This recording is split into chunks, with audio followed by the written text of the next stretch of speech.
The air in the Spencer mansion was thick with a tension that no amount of coastal breeze could clear. Katie Logan sat on the edge of the plush velvet sofa, her hand trembling slightly as she reached for her tea. The porcelain clattered against the saucer, a sharp, betraying sound in the quiet room. "You okay, Katie?" Bill Spencer asked, his voice laced with the protective grit that had defined their recent reunion. He was standing by the fireplace, watching her with hawk-like intensity. "I'm fine," Katie lied, though her voice was thin, brittle as dried leaves. "Just tired. The Luna situation, the press. It's a lot." It was an understatement that bordered on absurdity. The last few weeks had been a relentless assault on her psyche. The revelation of Luna Nozawa's crimes, the terror she had inflicted on Will, and her subsequent death had left deep, jagged scars on the family. To make matters worse, the humiliation of being replaced as the head of PR at Forrester Creations by her own sister, Brooke, no less, had stripped away her professional armor. Will Spencer walked in, looking older than his years. The trauma of the past month sat heavy on his shoulders. "Mom, you look pale," he said, bypassing his father to sit next to her. "Like really pale. Did you take your meds?" "I did," Katie said, forcing a smile that didn't reach her eyes. Her chest felt tight, a familiar, terrifying constriction that she had been ignoring for days.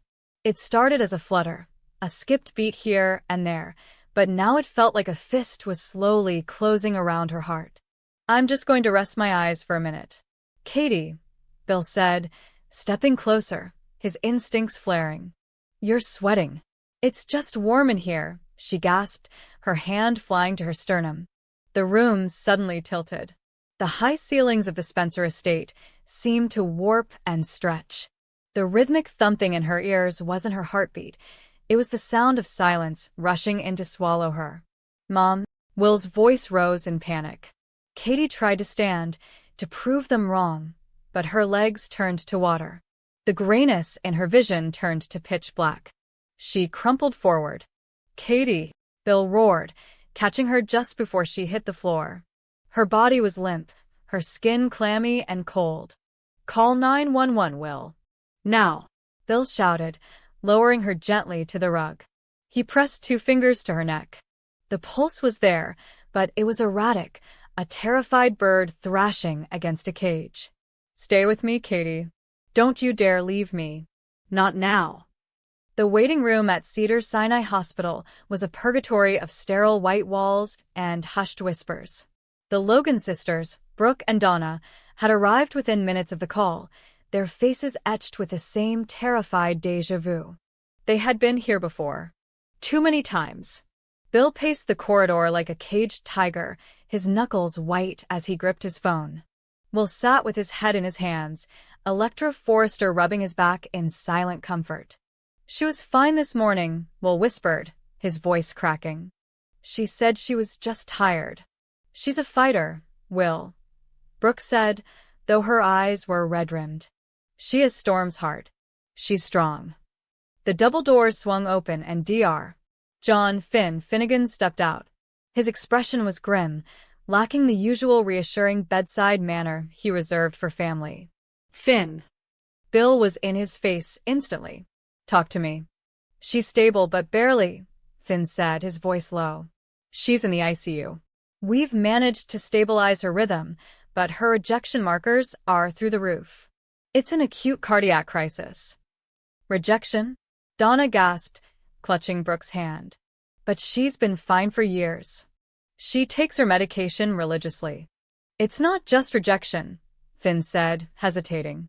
He looked from Bill to the Logan sisters, a heavy burden in his eyes. "When we ran the imaging and the deeper tissue biopsies to see why the heart was failing so rapidly, we found something. Unexpected. Unexpected." Bill narrowed his eyes. "What the hell does that mean?" "We found scarring and cellular markers that don't match the timeline of her transplant from Storm," Finn said. "And there's a genetic anomaly in the tissue. A specific marker that wasn't present in Storm's medical records." The silence that followed was deafening. "What are you saying?" Brooke asked, her voice trembling. "That's Storm's heart. Our brother died to save her. Finn took a deep breath. I pulled the old files. The archives from the night of the transplant. It appears there was a complication during the harvest procedure that was never disclosed to the family. What kind of complication? Bill demanded. Storm's heart. It was damaged, Finn revealed, the words landing like stones. The gunshot wound compromised the aortic valve more than they initially thought. The surgeon on call made a decision. A split-second, unethical, and illegal decision. Spit it out, Finn. Bill yelled. They didn't use Storm's heart, Finn said. The world seemed to stop spinning for the Logans. Brooke let out a strangled cry, covering her mouth. Donna grabbed the wall for support. What? Will whispered, standing up. Then. Whose heart is inside my mom? That's the secret, Finn said, looking at his clipboard, his brow furrowed in disbelief. The records were sealed, buried deep under a generic Jane Doe donor file that came in from a motorcycle accident the same night. The surgeon swapped them to save Katie because Storm's heart wasn't viable. He didn't want to tell you that Storm killed himself for nothing. Oh my God, Brooke sobbed, collapsing into Ridge's arms, who had just arrived. Storm. He died. And it didn't even. It saved her life, Bill said roughly, though he looked shaken to his core. Whatever heart is in there, it kept her alive for years. But that's the problem, Finn continued. The donor heart. It had an underlying condition. A dormant genetic defect that is triggered by extreme stress. The cortisol levels from the last few weeks, the Luna situation, the firing, it activated the defect.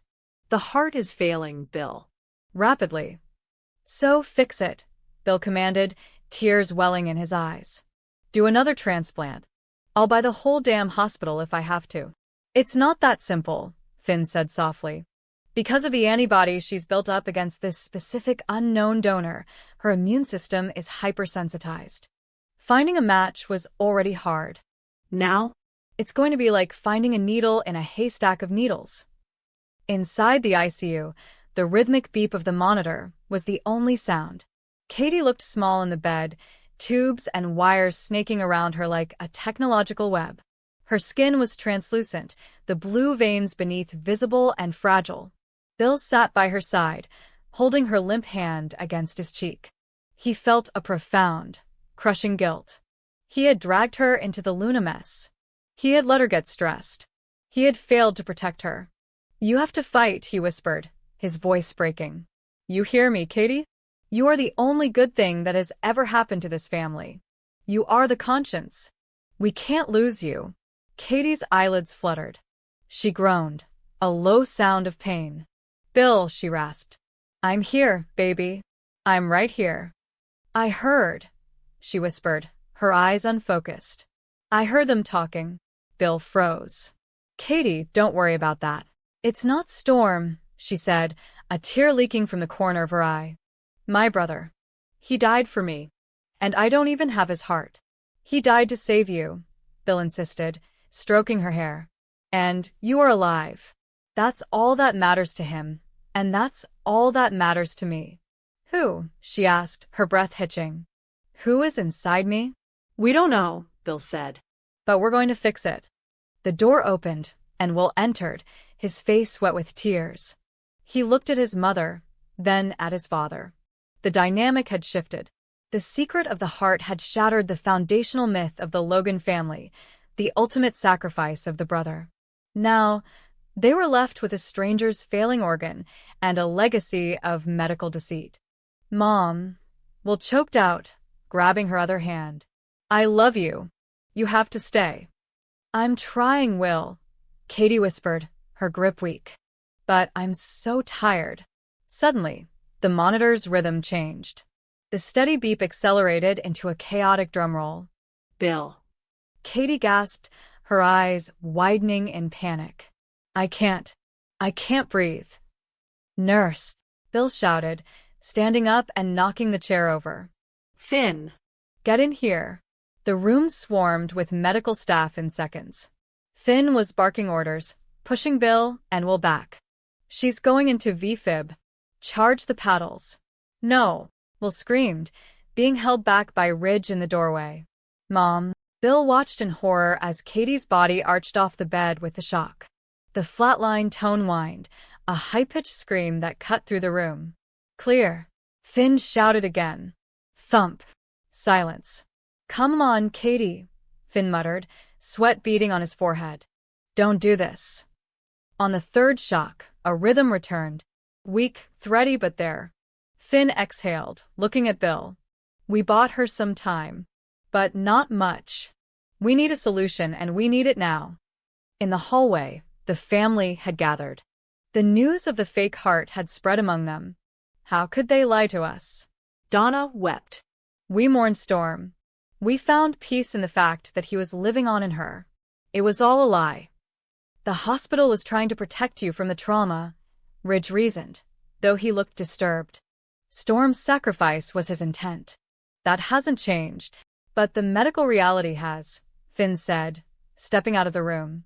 Here is the situation. Katie needs a new heart. Immediately.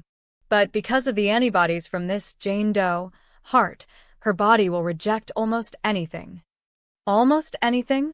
Bill asked, latching onto the sliver of hope. There is a controversial procedure, Finn said, hesitating. Experimental. It involves using a bioartificial heart as a bridge, or finding a donor with a near-identical genetic profile to the current heart to trick the immune system. You said you don't know who the donor was, Will said. We didn't, Finn said. But I just had the lab run a rapid DNA sequence on the biopsy tissue. He looked at the group, his expression unreadable. The donor. The woman who died in that motorcycle crash years ago. She has a familial match in the system. Who? Brooke asked. Finn looked at Bill. The markers are consistent with the Spencer bloodline. Bill stepped back, as if slapped. What? The donor was a distant relative of yours, Bill. A cousin you probably didn't know you had, or an illegitimate line. That's why Katie's body accepted it so well for so long. The Spencer genetic strength. A heavy silence fell over the group. The irony was cruel. The heart that had kept Katie alive, and was now killing her, was Spencer blood. So, what does that mean? Bill asked, his voice shaking. It means, Finn said gravely, that the best chance for a match, for a live donor of tissue or a bridge transplant, might be Will. No. Katie's voice came from the open door of the ICU. She was awake, barely. No. She tried to sit up, alarms blaring. I will not. Take from my son. Mom, if I can save you. Will stepped forward. No. Katie screamed, the exertion causing her monitor to spike again. I would rather die. Do you hear me, Bill? Do not let them touch him. Bill looked at his son, strong, young, terrified. Then at the woman he loved, fading before his eyes. The secret of the heart had saved her once, but now it threatened to destroy the very future they had fought to build. We'll find another way, Bill vowed, gripping the doorframe until his knuckles cracked. I will turn this world upside down, Katie. I promise you. But as the machines hummed and the Logan sisters wept, the reality settled in. The past, Storm's tragedy, the hidden swap, the Spencer blood, had all converged into a perfect storm. And this time, love might not be enough to weather it. The shadows of Daphne's past began to gather long before anyone in Los Angeles realized that the woman who had quietly stolen Carter's heart was not as untouched by scandal as she seemed. In the glossy world of Forrester Creations, she appeared perfectly composed, graceful, intelligent, and efficient, a model of discretion amid a house of egos and ambition. Yet behind her serenity lay a history that had been buried across oceans, in the high-gloss ateliers of Paris and Milan, in whispered rumors and shuttered studios where once she was celebrated as a rising star. Her name had once appeared beside the most elite designers, her sketches coveted by collectors and brands alike. But then, almost overnight, she had vanished. No farewell tour, no final show. Only speculation. Some said she had stolen designs. Others claimed she had been framed. Either way, her disappearance left a mark that followed her like a shadow stitched to silk, unseen, yet always there. When Daphne arrived in Los Angeles, she told herself that distance would cleanse her, that new beginnings could silence the ghosts of old betrayals. Carter saw in her not a fallen icon, but a woman reinventing herself, someone with the quiet strength he admired and the mystery that drew him closer than he intended. Their connection was slow at first, built not on glamour but on quiet understanding. He believed her calmness was the mark of someone who had survived storms and learned to rebuild. What he did not know was that beneath that calm was fear, not of judgment, but of recognition. For months, she worked diligently under the Forrester banner, regaining her confidence as she contributed to projects, earning the respect of Ridge, Brooke, and even the skeptical Steffi. She became indispensable, and Carter found himself caught between admiration and desire, sensing her secrecy, yet unwilling to pry. Then, the first ripple arrived, an article buried deep in a European fashion blog, resurrecting an old headline, "Theft in the House of Glass." It spoke of a designer accused of stealing an entire collection from her mentor, of digital sketches deleted and prototypes destroyed. The name was redacted, but those who knew the industry recognized the style, the brush of creativity that once defined Daphne's touch. Within days, whispers began in Los Angeles. Ridge brushed them off at first. Everyone in fashion had a past, but Eric, with his decades of instinct, felt unease settle like dust over the house. And Carter, who had built his life on integrity, found himself at war with his own emotions. Daphne's reaction was immediate and visceral. Her hands shook as she folded the article away, as if by doing so she could fold away the truth. But truth has a way of breathing through paper. The man behind her disgrace, Etienne Larocque, had returned. Once her mentor, later her accuser, Etienne was as brilliant as he was vindictive. He had trained Daphne in the old Parisian schools, shaping her eye and sculpting her confidence, only to destroy her when her designs began to eclipse his own. The scandal that followed had ended her European career and given him notoriety. For years, Daphne lived quietly, refusing to defend herself, believing silence was safer than war. But Etienne had tracked her here, to the shining streets of Los Angeles, intent on reclaiming his vengeance. He began subtly, leaking sketches that mirrored her old work, implying plagiarism anew. Social media buzzed. Commentators began connecting dots. Soon, Forrester Creations' inboxes filled with anonymous tips and demands for investigation. The company's reputation wavered under the weight of suggestion. Brooke feared another scandal. Ridge argued for transparency. Steffi wanted Daphne gone. And Carter, caught between loyalty to Forrester and love for the woman everyone now distrusted, stood paralyzed in the eye of the storm. For Daphne, it was a nightmare reborn. She had rebuilt her life carefully, piece by piece, like restoring a shattered vase with invisible glue. Now every crack was exposed. She tried to explain, to tell Carter that she had been framed, that Etienne had stolen her designs and destroyed evidence before accusing her. But she had no proof, only memories, and the word of a woman already deemed guilty once. Carter wanted to believe her. He did believe her, until Etienne appeared at a private Forrester event, uninvited but commanding, his accent slicing through the air as he raised a glass and toasted to the art of reinvention. His presence turned every head. Daphne froze. The past had a face again. That night, as the lights dimmed and the laughter masked tension, Etienne approached Daphne with a predator's smile.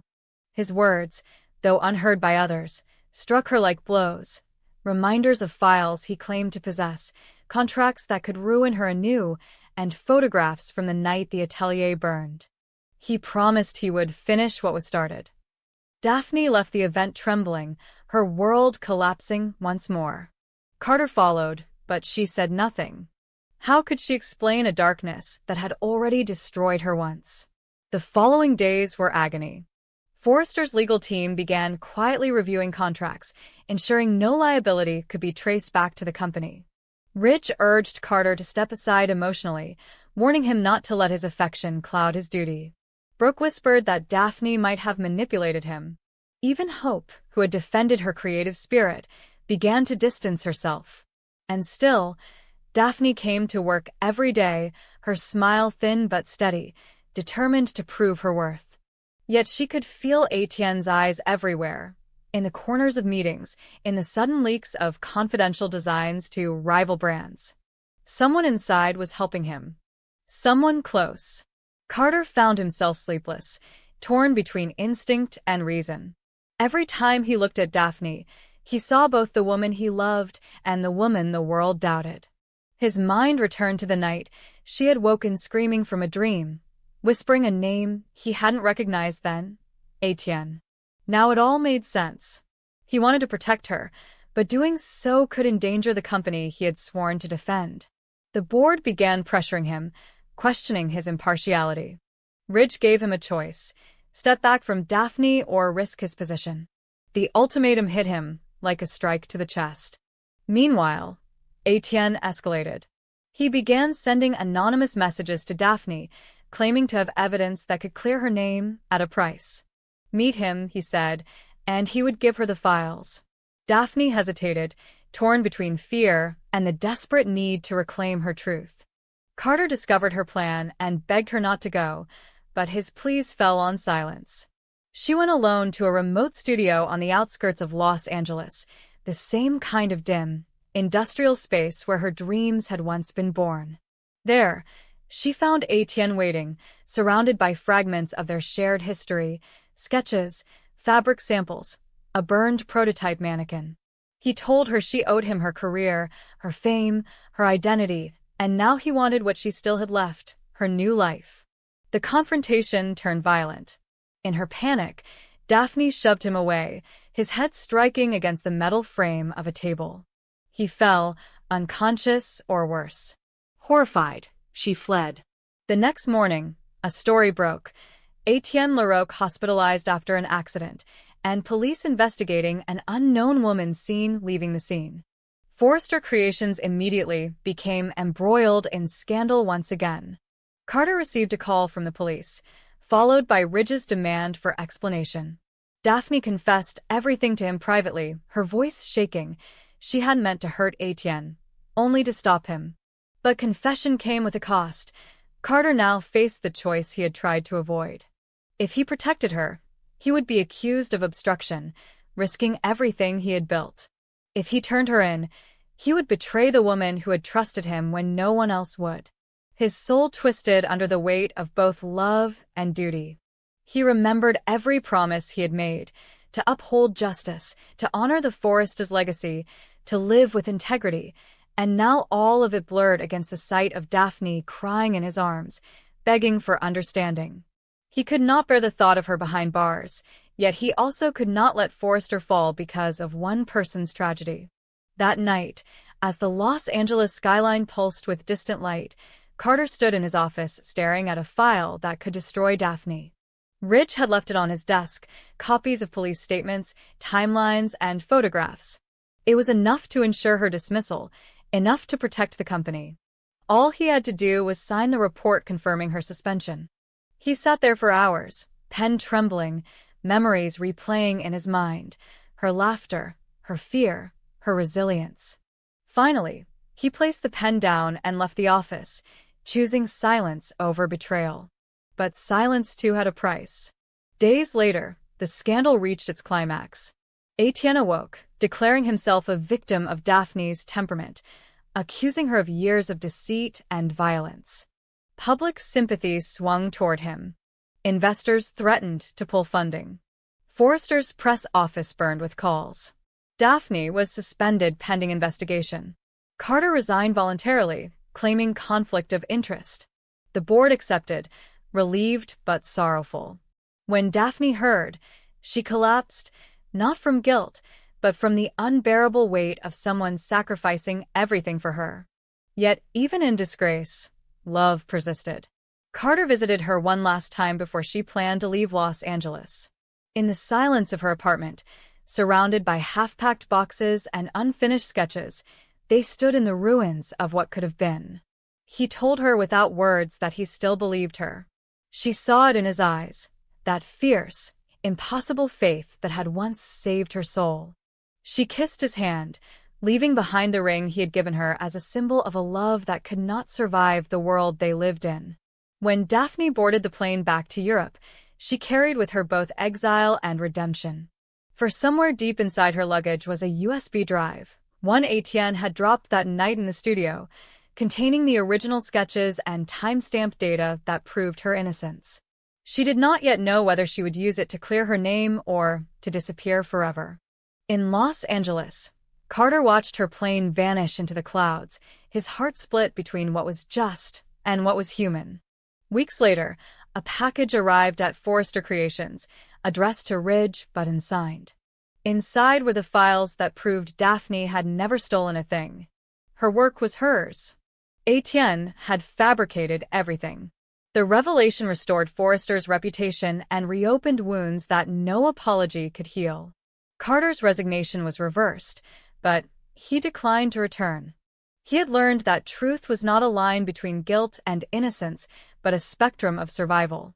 As winter settled over Los Angeles, Carter walked the empty corridors of the office one final time, remembering her voice, her scent, the way she had looked at him when she thought the world was ending. He realized then that love and loyalty were not opposites but reflections. One demanded sacrifice, the other forgiveness.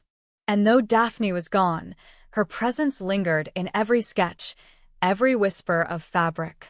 She had been both his downfall and his redemption, and somewhere across the Atlantic, she might have felt it too, the faint pulse of a bond that even scandal, oceans, and time could not erase. The story of Daphne was not one of villainy or purity, but of survival in a world that devours the delicate and punishes the brave. In her silence, she found resilience. In his sacrifice, Carter found truth. The world of fashion would forget her name soon enough, but those who looked closer, at the stitching of a gown, the curve of a line, might sense her ghost still weaving through the fabric of beauty and pain, leaving behind a legacy not of scandal, but of endurance.